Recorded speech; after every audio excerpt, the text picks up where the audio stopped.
আলী ডাকাত সে এই যে মান্নাক্তা সারে করিয়া আর অনুষ্ট ইয়া মানুষ বিরাগা বাজে অনেক নির্দোষী লোক বাজে যারা নির্দোষী এরা যেন মুক্তি পায়। ডাহাত ধরছে, জনগণের পিঠে নিতে মারা গেছে। এই জন্য আমরা সবাই মানববন্ধনে দাঁড়িয়েছি যাতে আমাদেরকে নিরীহ জনগণ মুক্ত পায়। সরকারের দ্বারা আমাকে এইটাই দাবি যেন হেগো ছাড়িয়ে দেয়, হেগো যেন কিছুতে বাজায় না। হেরা নির্দোষ, হেগো বাজাবে কিনলে গিয়া কান, যারা দোষী হেগো বাজাইবে, নির্দোষ মানুষের বাজাই তো কোনো লাভ নাই কান। উনি বিভিন্ন সময়ে বিভিন্ন মানুষকে এমন ভাবে ক্ষতিগ্রস্ত করছিল, এমন ভাবে ডাকাতি শুরু করছিল যে দিন দুপুরে তিনি ডাকাতি করত। এমন একটা সময় আসছে যে বাবা এবং মা পাশে রেখে সন্তানকে মানে মেয়েকে উনি নির্যাতন শুরু করছিল।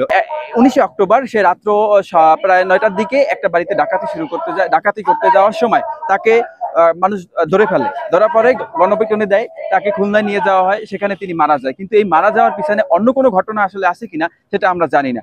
এখন এর বিচার আমরাও চাই যে তার সুষ্ঠু বিচার হোক, কিন্তু বিচার মানে এই হয়রানি নয়, বিচার মানে হয়রানি হতে পারবে না। গণপিটুনির শিকার হয়, সে তাকে প্রথমে কাউখালী হাসপাতালে নেওয়ার পরে খুলনা রেফার করা হয়, কিন্তু সেখানে সে মারা যায়। এটা ছিল গণপিটুনি, কিন্তু এখানে কিছু সাধারণ মানুষকে উদ্দেশ্য করে মিথ্যা মামলায় জড়ানো হয়েছে। আর গত 19 অক্টোবর খুলনায় রেফার করা হয়, কিন্তু সেই খুলনায় বসে কিভাবে মারা গেছে আমরা কেউ জানি না।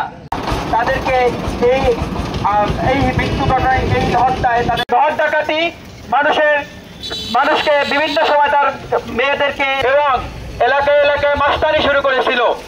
মানুষ সহ্য না করতে পেরে তার জন্য বদলি থানায়, ঢাকাতে বিভিন্ন জায়গায় তার নামে মামলা হয়েছিল।